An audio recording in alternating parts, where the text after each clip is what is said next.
Before we get started, we have a short message from our friends at Airwave Media.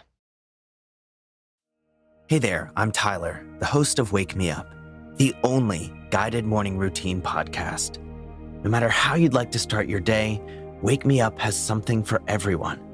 Whether you'd like a calming meditation, some easy yoga and stretching to wake your body, or an inspirational talk to get you motivated for the day, you can find all of it on Wake Me Up. So trade the snooze button for an episode of Wake Me Up and see how your days change. Just search Wake Me Up in your favorite podcast player. At a time when change is constant and we are pulled in far too many directions, we need a way to stay present to life and to increase our ability to remain calm, think clearly, and maintain our well-being. Many studies indicate mindfulness improves our mental, emotional, and physical health.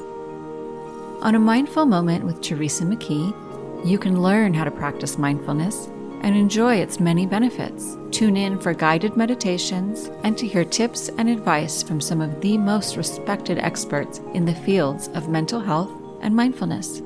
The world truly can be a better place. It all starts with a mindful moment.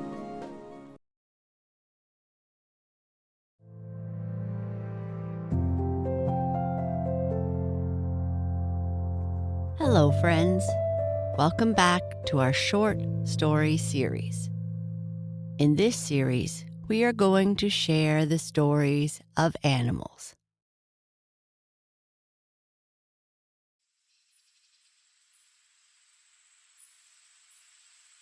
In this story, a mother robin has 4 babies.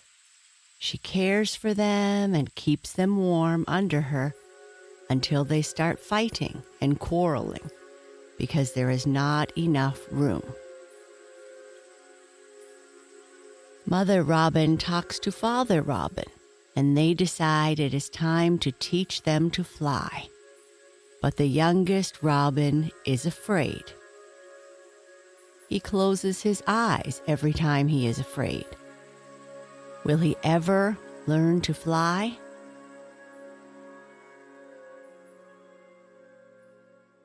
Did you know that North American robins are fairly large songbirds with a large round body, long legs, and a fairly long tail? American robins are members of the thrush family, which makes them good singers.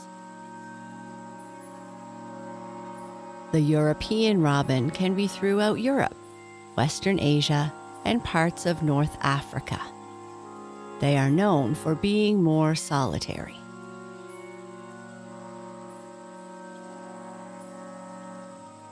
Now, before we continue with our story, let's start by making sure you are comfy and take some great big belly breaths.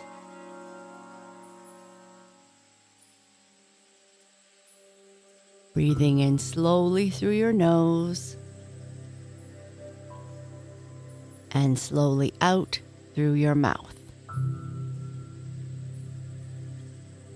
Notice how your belly rises as you fill yourself up with air. Breathe in and breathe out. Notice how relaxing it feels as you release the breath. Breathe in and breathe out. You are becoming relaxed, calm, and peaceful. One more time. Breathe in, hold, and breathe out.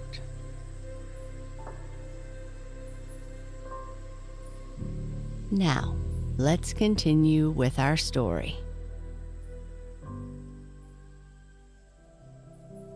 During the days when the 4 beautiful green-blue eggs lay in the nest, Mrs. Robin stayed close to home. She thought her home was a wonderful place because she could keep her eggs warm and still see all that was happening in her world. Her home was built on a corner post of a fence in a farm meadow, and she could see over the tallest grasses and the graceful stalks of the tall yellow wildflowers. Here she would regularly see the cute snakes slithering through the green grasses, the insects buzzing by, and often the tree frog would drop by for a quiet nap.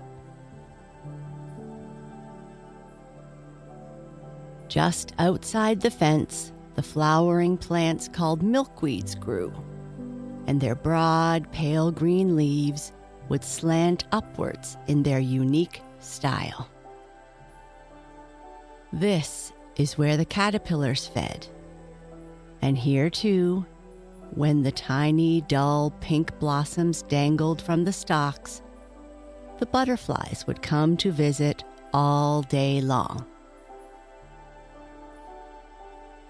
All the cows and horses from the farmhouse passed along the quiet, grass-grown road, and those which were going to the farm as well. When Mrs. Robin saw them coming, she always settled herself more deeply into her nest so that not one of her brick red breast feathers showed. Then she sat very still, only turning her head enough to watch them as they came near, passed, and went out of sight down the dusty road. Sometimes she did not even have to turn her head, for if she happened to be facing the road, she could, with one eye, watch the horses and cows come near, and with the other, watch it go away. No bird, you know, ever has to look at anything with both eyes at once.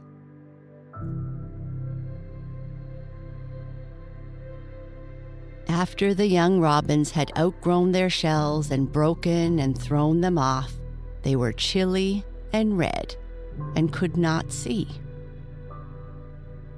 They lay in a heap in the bottom of the nest, missing the warmth of the shell perhaps, and looked so alike that nobody but a bird could tell which was which.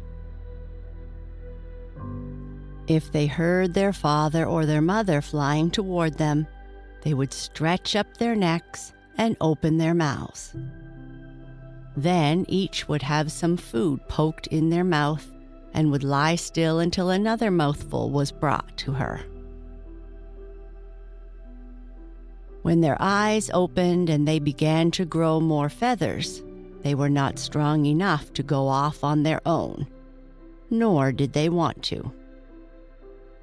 It was so cozy in the nest, and they had all they wanted to eat.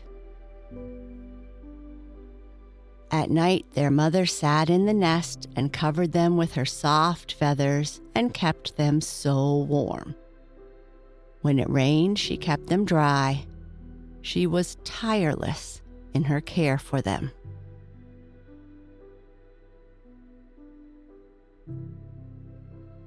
But when their feathers began to grow more, and each young robin's sharp quills pricked her brothers and sisters if they pushed against her, then they would start to quarrel. 4 growing children in one little round bed sometimes found themselves rather crowded. One night, Mrs. Robin said to the father, "I am really tired. I work all day long getting food for our children, and I cannot be here enough to teach them what they need to know. And they quarrel so much in this tiny space." "Then it is time they learn to look after themselves," he said decidedly. They are old enough." "Oh, but they are still such babies," exclaimed Mrs. Robin. "They have hardly any tails yet." "They don't need tails to eat with," he said, "and they may as well begin now." Mrs. Robin loved her babies so much that she almost did not want to see them grow up. Yet she knew they must prepare to leave the nest. The next morning, all 4 children were encouraged to hop out onto the rail of the fence. Their legs were not very strong and their toes sprawled weakly around. Sometimes they lurched and almost fell. Before leaving the nest, they had felt big and very important. Now they suddenly felt small and young and helpless. Once in a while, one of them would hop feebly along the rail for a few steps. Then he would chirp in a frightened way, let his head settle down over his speckled breast, close his eyes, and wait for more food to be brought to him. Whenever a horse or cow went by, the oldest child closed his eyes. He thought they couldn't see him if he did that. The other children kept their eyes open and watched to see what happened.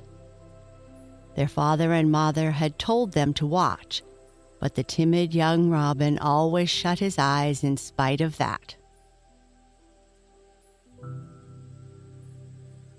Mrs. Robin talked and talked to him, and still he shut his eyes every time that he was frightened. "I can't keep them open," he would say, "because when I am frightened, I am always afraid, and I can't be brave when I am afraid." "That is just when you must be brave," said his mother. "There is no use in being brave when there is nothing to fear, and it is a great deal braver to be brave when you are frightened than to be brave when you are not." Bravery isn't something magical that happens inside us to make us not scared. It's about something magical that happens inside us to make us push through fear, self-doubt, and do the things that feel hard or frightening, continued Mrs. Robin. At last the time came when the young birds were to fly to the ground and hop across the road. Both their mother and their father were there to show them how. "You must let go of the rail," they said. "You will never fly in the world unless you let go of the rail." 3 of the children fluttered and lurched and flew down. The timid young robin would not try it. His father ordered, and his mother coaxed, yet he only clung more closely to the rail and said, "I can't, I'm afraid." At last his mother said, "I know how brave you are. When you first try, it won't be perfect, and it doesn't have to be. I know you can do it." Then she chirped to Mr. Robin, and they and the 3 children flew off the fence and hopped across the road, talking as they went. "Careful," she would say, "now another hop. That was fine, now another." And the father fluttered around and said, "Good, good, you'll be grown up before you know it." When they were across, the parents hunted food and fed their 3 children, tucking the mouthfuls far into their wide-open bills. But the timid little robin on the fence felt very, very lonely. He was still scared. He hopped a few steps and chirped, but never lifted a wing. His family called out, "We know you can do it. Just try to fly." And then, almost by accident, he fluttered his wings without thinking, and the first thing he knew, he had flown to the ground. He was hardly there before his mother was feeding him and his father was singing, "Do you know what you did? Do you know how brave you are?" Before his tail was grown, the little robin had become as brave as any of the children. For after you begin to be brave, you always want to go on. And that's the end of our story. Now, say after me, I can do hard things. I can learn whatever I put my mind to. I am loved. I am calm, relaxed, and peaceful.